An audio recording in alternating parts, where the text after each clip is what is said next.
Good evening to all of you. Welcome to CoachUp ISE learning platform. My name is Manish Shukla और template series को आगे बढ़ाते हुए आज मैं आपके सामने एक और टेम्पलेट के साथ आया हूं। एग्रीकल्चर जीएस पेपर 3 में, चाहे वो यूपीएससी हो चाहे वो यूपीपीसीएस हो, वहां पे एक सिग्निफिकेंट नंबर ऑफ क्वेश्चंस आपको एग्रीकल्चर से रिलेटेड मिलेंगे, राइट। अब आज मैं आपको एक ऐसी टेम्पलेट दूंगा जिससे एग्रीकल्चर से रिलेटेड कोई भी क्वेश्चन आपसे पूछा जाए, आप उस टेम्पलेट का अगर उपयोग करेंगे तो आपका क्वेश्चन बहुत स्ट्रक्चर्ड वे में और बहुत बेहतर मार्क्स फेच करके आपको देगा। ये टेम्पलेट के साथ साथ मैं आपको यूपी पीसीएस में 2018 से 2025 तक जितने भी एग्रीकल्चर के क्वेश्चन पूछे गए हैं, सब पे ये टेम्पलेट फिट करके भी दिखाऊंगा, जिससे आपको ये भी आइडिया रहे कि ये टेम्पलेट आपके लिए यूटिलिटी की है या नहीं है। तो चलिए स्टार्ट करते हैं एग्रीकल्चर की टेम्पलेट। देखिए, एग्रीकल्चर को आप एक एक्रोनिम याद रखिए, farm growth model, right. Farm growth model, ठीक है। मैं वापस रिपीट कर रहा हूं, फार्म ग्रोथ। अब यहां पे जो एफ है, राइट, एफ एफ जिसको हम फूड या सोसाइटी से एक्सप्लेन करेंगे, राइट। ये इसकी सोशल डायमेंशन है। अभी मैं आके इसको अनफोल्ड करूंगा तब आप बेहतर समझ पाएंगे। लेकिन एफ से ध्यान रखिएगा, एफ से यहां पे मतलब है मेरा फूड एंड सोसाइटी, राइट। इसको आप सोशल डायमेंशन समझिए। ए से है एग्री टेक्नोलॉजी, ये इसका टेक्नोलॉजिकल डायमेंशन है, राइट। आर से है रिसोर्स सस्टेनेबिलिटी, ये इसका इन्वायरमेंटल डायमेंशन है। एम से है market economy, that is economic dimension of agriculture. G से है गवर्नेंस या पॉलिसी, ये पॉलिटिकल डायमेंशन है। एंड देन फार्म आपने पढ़ लिया, जी तक आप आ गए, फिर आर से rest of the world linkage, that is international dimension. तो वापस मैं रिपीट करता हूं, फार्म ग्रोथ मॉडल, एफ से फूड या सोसाइटी सोशल डायमेंशन, ए से technological dimension agritech, R resource sustainability that is environmental dimension, M market economy that is economic dimension, G governance या policy that is political dimension, और रोथ या rest of the world linkage that is international dimension. तो अब ये आपकी template है farm growth, right. अब इसको आगे देखते हैं और देखते हैं इसमें क्या कीवर्ड्स हम लिख सकते हैं। जब सोशल डायमेंशन या फूड एंड सोसाइटी के भीतर आपको लिखना है तो यहां पे आपका फोकस तीन चीजों पे होना चाहिए, राइट। पहला, inclusion, welfare and human development. अगर एग्रीकल्चर को आप ह्यूमन डेवलपमेंट से लिंक करेंगे तो एग्रीकल्चर से न्यूट्रिशनल सेंसिटिव एग्रीकल्चर की हम बात करेंगे, न्यूट्रिशनल सिक्योरिटी की बात करेंगे, राइट। वेलफेयर की अगर आप बात करोगे तो लाइवलीहुड सिक्योरिटी की बात करोगे, राइट। अगर आप इंक्लूजन की बात करोगे तो विमेन्स की बात करोगे, फेमिनाइजेशन ऑफ एग्रीकल्चर की बात करोगे, राइट। उसके अलावा फार्मर्स की इनकम डबल करना है, एग्रीरियन डिस्ट्रेस को खत्म करना है, सोशल जस्टिस एंड इक्विटी को इंश्योर करते हुए वेलफेयर लाना है। तो ये आपके कीवर्ड्स हैं। जब भी आप कोई क्वेश्चन को स्टार्ट करोगे एग्रीकल्चर का, तो पहला जो एफ है that is food and social, food and society, उसमें इन कीवर्ड्स का इस्तेमाल करोगे, राइट। आप ध्यान रखिए कि एग्रीकल्चर सोशल स्टेबलाइजर की तरह इंश्योर करता है, एक सोशल स्टेबलाइजर होता है जो कि इंश्योर करता है रूरल डेवलपमेंट। तो याद करिए, मैंने स्टार्ट किया था सोशल डायमेंशन से। सोशल डायमेंशन में तीन चीजों पे आपको फोकस करना है, एक इंक्लूजन, दूसरा वेलफेयर, तीसरा ह्यूमन डेवलपमेंट। इन तीनों को फोकस करते हुए ये कीवर्ड्स हैं जिनका आप यूज कर सकते हैं, राइट। अब हम आते हैं ए से, that is agri technology, technological dimension पे। एग्रीकल्चर में टेक्नोलॉजी जब आएगी तो वो मॉडर्नाइजेशन लाएगी और प्रोडक्टिविटी इंक्रीज होगी, राइट। तो जैसे इसमें कीवर्ड्स, कैसे कीवर्ड्स का इस्तेमाल कर सकते हैं, जैसे precision farming, right, AI, drones, IoT इन फार्मिंग। एक बहुत अच्छा है डिमांड ड्रिवन एग्रीकल्चर आप करिए, वहां पे आपको टेक्नोलॉजी की इस्तेमाल करनी पड़ेगी। फ्रॉम फार्म टू फोक आपको स्विच करना है फोक टू फार्म मॉडल पे, right. ENAM, post harvest management, cluster based agriculture, ये सब डिजिटल एग्रीकल्चर, एग्रीटेक डायमेंशन। तो ये टेक्नोलॉजिकल एस्पेक्ट्स में आप इन कीवर्ड्स का इस्तेमाल करके आप एक हेडिंग बना सकते हैं अपने किसी भी क्वेश्चन में। ध्यान रखिए, ये एक वैल्यू लाइन आपके लिए हो सकती है कि टेक्नोलॉजी जो है वो एग्रीकल्चर को एक हाई इफिशिएंसी और मार्केट ओरिएंटेड सिस्टम बनाती है। वापस मैं रिपीट कर दूं, हम लोग बात कर रहे हैं एग्रीकल्चर टेम्पलेट की, फार्म ग्रोथ, राइट। एफ से फूड एंड सोसाइटी, ए से एग्री टेक्नोलॉजी, देन आर से रिसोर्स सस्टेनेबिलिटी। एग्रीकल्चर की अगर आप बात करो तो एग्रीकल्चर इन्वायरमेंटल डिग्रेडेशन का कंट्रीब्यूटर भी है और इन्वायरमेंट डिग्रेडेट होने से उस पर इंपैक्ट भी पड़ा है। तो यहां पे आपका फोकस इस डायमेंशन में सस्टेनेबिलिटी और रेजिलियंस पे रहेगा।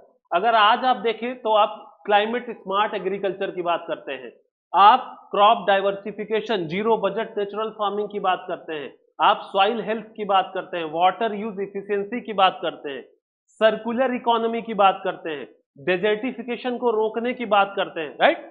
तो ध्यान रखिए, जो आर है यहां पे ये इन्वायरमेंटल डायमेंशन है, रिसोर्स सस्टेनेबिलिटी की हम बात कर रहे हैं, और यहां पे इन कीवर्ड्स का इस्तेमाल करके आप अपने आंसर में वैल्यू ऐड कर सकते हैं।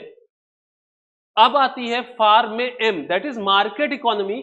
ये इसकी इकोनॉमिक डायमेंशन है। जब हम इकोनॉमिक डायमेंशन की बात करेंगे तो हमारा फोकस यहां पे ग्रोथ से है, इकोनॉमिक ग्रोथ से है, हमारा फोकस यहां पे इनकम से है, हमारा फोकस यहां पे वैल्यू चेन से है, राइट। तो इकोनॉमिक डायमेंशन की अगर हम बात करें तो एग्रीकल्चर का जीडीपी में कंट्रीब्यूशन की हम बात कर सकते हैं, एग्रीकल्चर के मल्टीप्लायर इफेक्ट की बात कर सकते हैं, एग्रीकल्चर के फॉरवर्ड और बैकवर्ड लिंकेज की बात कर सकते हैं, agro based MSME, food processing खासकर आपको यहां पे बात करनी होगी। जब हम वैल्यू चेन या वैल्यू इन्हांसमेंट की बात करते हैं तो फूड प्रोसेसिंग बड़ा इंपॉर्टेंट हो जाता है उसमें, राइट। प्राइस वोलेटिलिटी या इन्फ्लेशन कंट्रोल अगर आपको करना है तो कौन सी जो है ऐसा मॉडल हमको अपनाना होगा। तो इन कीवर्ड्स का इस्तेमाल करके आप एक बेहतर इनरिच्ड आंसर लिख सकते हैं। तो याद करिए, एग्रीकल्चर की टेम्पलेट है और हमने यहां पे क्या कर लिया है, एफ से फूड एंड सोसाइटी, ए से एग्री टेक्नोलॉजी, आर से रिसोर्स सस्टेनेबिलिटी और एम से market economy, social dimension, environmental dimension, economic dimension. और अब आते हैं हम फार्म ग्रोथ मॉडल पे आगे बढ़ते हैं। जी से है गवर्नेंस एंड पॉलिसी। ये बेसिकली इसकी पॉलिटिकल डायमेंशन है। पॉलिटिकल डायमेंशन में हम पॉलिसीज की बात करेंगे, रिफॉर्म की बात करेंगे, इंस्टीट्यूशंस की बात करेंगे। जैसे जो हमारी पॉलिसी है प्राइस सपोर्ट की, अभी एमएसपी को लीगलाइज करने की बात कर रही है, बात चल रही है, तो हम प्राइस सपोर्ट इसका इस्तेमाल करेंगे। हम बेसिकली लैंड रिफॉर्म्स की बात करेंगे, हम कैसे एपीएमसी में चेंज ला सकते हैं, कॉन्ट्रैक्ट फार्मिंग को कैसे अलाउ करना है, जो मॉडल लॉज आए थे 2020 में, 3 फार्म लॉज आए थे, उनकी बात कर सकते हैं। इन कीवर्ड्स का इस्तेमाल करेंगे, राइट। तो ये एक अच्छी पॉलिटिकल डायमेंशन आपकी तैयार हो जाएगी कि सरकार कैसे प्राइस सपोर्ट पॉलिसी पे काम करे, कैसे एपीएमसी को रिफॉर्म करे, कैसे एग्रीकल्चर मात्र वोट बैंक का मुद्दा बन के ना रह जाए, राइट। पॉलिसी को सर्टेनिटी लाए, ये सब आपको लिखना होगा। और इसमें एक वैल्यू लाइन आप ऐड कर सकते हैं कि it is a politically sensitive sector influencing policy and elections, right. फिर आखिरी है rest of the world, R, farm growth था, R rest of the world, that is international dimension. International dimension की अगर आप बात करेंगे तो यहाँ पे कीवर्ड्स होंगे, ग्लोबल फूड सिक्योरिटी, डब्ल्यूटीओ की अगर आप बात करें, एग्री एक्सपोर्ट्स की बात करेंगे, ठीक है, बेस्ट प्रैक्टिसेस की बात करेंगे, हम इजराइल की बात कर सकते हैं, नीदरलैंड की बात कर सकते हैं, ठीक है, कैसे हमको ग्लोबल वैल्यू चेन में इंडिया एक बेहतर ट्रेडिंग पार्टनर या ट्रेडिंग प्लेयर बन सकता है, राइट। तो फार्म ग्रोथ टेम्पलेट है आपकी। मैं फिर से रिपीट कर देता हूं, एफ से है social dimension, that is food and society, A से है agritech, that is technological dimension, R से है resource sustainability, that is environmental dimension, M से है market economy, that is economic dimension, G से है गवर्नेंस या policy, that is political dimension, and रोथ rest of the world, that is international dimension. अगर आपने इतनी डायमेंशन बना ली और इसमें से कुछ कीवर्ड्स भी अगर आप इंक्लूड कर देते हैं तो आपका एक आंसर बहुत अच्छा आंसर होगा। अब जो सबसे इंपॉर्टेंट पार्ट आता है इस पूरे वीडियो का वो ये है कि आप देखिए कि कैसे मैं इस टेम्पलेट को प्रीवियस ईयर क्वेश्चंस पे अप्लाई करता हूं। तो सबसे पहले जो सबसे रिसेंट एग्जाम है यूपीपीसीएस 2025 में ये क्वेश्चन नंबर 11 आया हुआ है। क्वेश्चन क्या है कि rainfall and irrigation systems are complementary to each other as agriculture sector is highly vulnerable to weather variability justify with supportive data, right. ये क्वेश्चन पूछा गया है। अब हम इस पे अप्लाई करते हैं अपना टेम्पलेट फार्म ग्रोथ। चलिए, पहला क्या था, फूड एंड सोसाइटी, ये इसकी सोशल डायमेंशन है। तो आप देखिए यहां पे क्या क्या फोकस होना था, इंक्लूजन, राइट, वेलफेयर, ठीक है, ये डायमेंशंस थी। आप देखिए लाइवलीहुड न्यूट्रिशन, लाइवलीहुड सिक्योरिटी की बात की गई है यहाँ पे फार्मर्स के सुसाइड की बात की गई है कि कैसे जब मॉनसून इरेटिक होता है तो उससे फार्मर्स का सुसाइड या एग्रेरियन डिस्ट्रेस बढ़ जाता है, राइट। हम देखें कि इरिगेशन अगर बेहतर होगा तो बेसिकली न्यूट्रिशनल सिक्योरिटी इंश्योर होगी, राइट। रेन, अब ये inference, rainfall variability affects the rural society, social dimension, irrigation stabilises it. Rainfall में जो वेरिएबिलिटी होती है वो सोसाइटी को, रूरल सोसाइटी को इंपैक्ट करती है, राइट, और इरिगेशन उसको स्टेबलाइज करती है। अब ए पे आते हैं, टेक्नोलॉजिकल डायमेंशन। इरिगेशन, खासकर हम अगर माइक्रो इरिगेशन की बात करें तो ये इफिशियंसी बढ़ाता है, राइट, डिपेंडेंस, जो मॉनसून पे डिपेंडेंस है उसको कम करता है। तो ये इसकी टेक्नोलॉजिकल डायमेंशन हो गई। फिर हम इसकी इन्वायरमेंटल डायमेंशन आर से, दैट इज रिसोर्स सस्टेनेबिलिटी की बात करते हैं तो हमको वाटर यूज इफिशियंसी पे ध्यान देना होगा, हमको बेसिकली क्रॉप डाइवर्सिफिकेशन पे ध्यान देना होगा, राइट, हमको डेजर्टिफिकेशन रोकना होगा।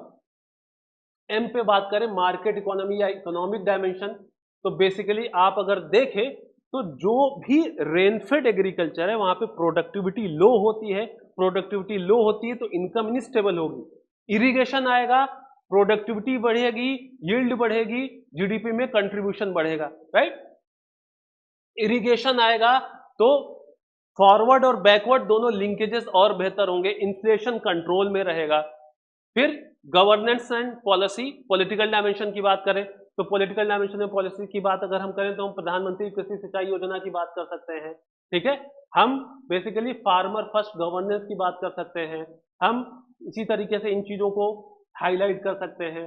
फिर इंटरनेशनल डायमेंशन की बात करें तो बेसिकली हम इजराइल मॉडल की बात कर सकते हैं कि कैसे इरिगेशन को वहां पे बात की गई है, हम कैसे पेरिस कमिटमेंट में जो क्लाइमेट चेंज की बात की गई है उस पर हम काम करेंगे, राइट। तो आपने देखा कि कैसे ये 2025 में पूछा गया यूपीपीसीएस को एग्रीकल्चर का क्वेश्चन हमारे फार्म ग्रोथ मॉडल से पूरी तरीके से सॉल्व हो जा रहा है। अब 2025 में ही एक दूसरा क्वेश्चन पूछा गया था।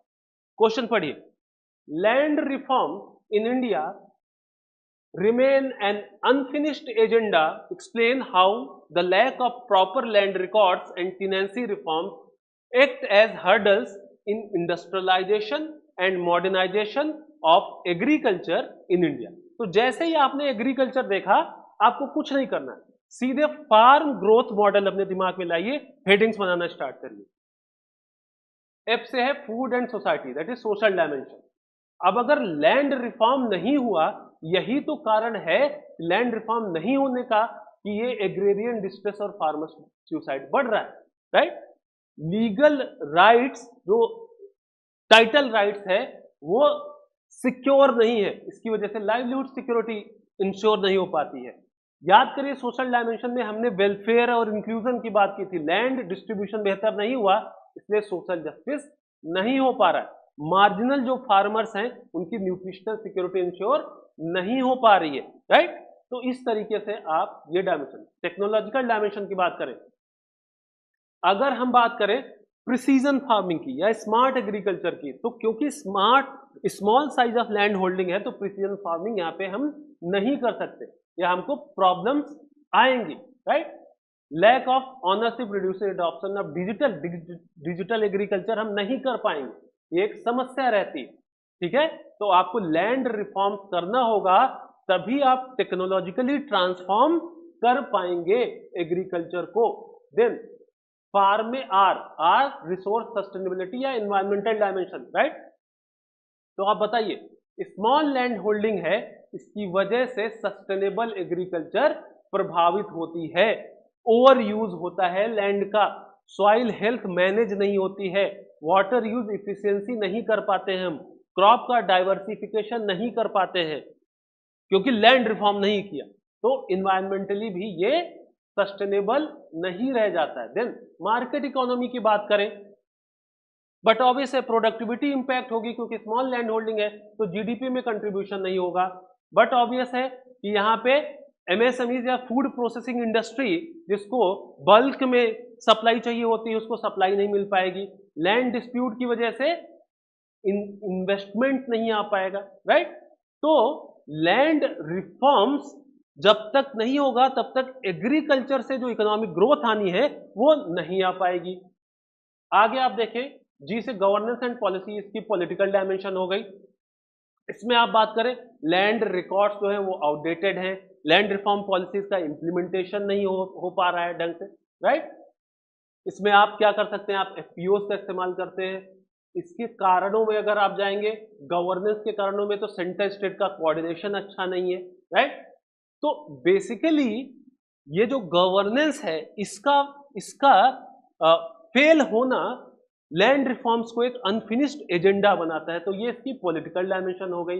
Then rest of the world या इंटरनेशनल डायमेंशन की बात करें तो बट ऑब्वियस है कि लैंड रिफॉर्म नहीं हुए तो कैसे इंडिया ग्लोबल एग्रीकल्चर जो सप्लाई चेन है उसमें एक रिलायबल प्लेयर बन पाएगा, नहीं बन पाएगा, ठीक है। तो ये एक समस्या है। देखा आपने कि कैसे ये 2025 में आए हुए दोनों क्वेश्चन पे मैंने अप्लाई किया। अब आगे आप देखिए, 2019 में एक क्वेश्चन पूछा गया था, explain the causes of low agriculture productivity in India and suggest measures to improve it. Again farm growth template मैंने अप्लाई किया और अगर आप देखें तो ये पूरी तरीके से इस पे अप्लाई हो जाता है। आपका आंसर मल्टी डायमेंशनल बन जाता है एक टेम्पलेट से। अगेन 2020 में क्वेश्चन पूछा गया, discuss the role of irrigation in agriculture development. Again आप फार्म ग्रोथ मॉडल को अप्लाई करिए, फार्म ग्रोथ मॉडल को अप्लाई करके आपने पूरे क्वेश्चन को सॉल्व किया। फिर देखिए यूपीपीसीएस 2021 में क्वेश्चन पूछा गया, challenges in Indian agriculture and suggest measures. Again farm growth का मॉडल, फार्म ग्रोथ के मॉडल से इस पूरे क्वेश्चन को सॉल्व कर दिया गया, राइट। फिर 2022 में देखिए significance of crop diversification, again farm growth model, पूरा क्वेश्चन सॉल्व हो गया इससे। 2023 में agriculture marketing in improving the farmers income, again farm growth model. तो अगर इससे आपको ये पूरा वीडियो देखने के बाद ये लग रहा होगा कि एक टेम्पलेट अगर आप याद कर ले, दैट इज फार्म ग्रोथ, तो एक टेम्पलेट से एग्रीकल्चर के सारे क्वेश्चन आप सॉल्व कर सकते हैं। इससे क्या होगा, बट ऑब्वियस है आपकी स्पीड बढ़ेगी, इनर्शिया नहीं होगा और आपके आंसर्स मल्टी डायमेंशनल होंगे। तो टेम्पलेट सीरीज में आज मैं इसको एग्रीकल्चर पे आज इस वीडियो लेक्चर को खत्म करता हूं। मैं इस टेम्पलेट सीरीज को आगे भी कंटिन्यू करूंगा और आपको आईआर के क्वेश्चन की टेम्पलेट, इंटरनल सिक्योरिटी की टेम्पलेट और सब सब्जेक्ट्स में और इसके थीम्स में मैं टेम्पलेट बताता जाऊंगा। आप उसको इंप्लीमेंट करते जाइए। जिसको भी ये पीडीएफ चाहिए हो वो कमेंट बॉक्स में अपना मैसेज कर सकता है और वहां से इस पीडीएफ को प्राप्त कर सकता है। Thank you very much.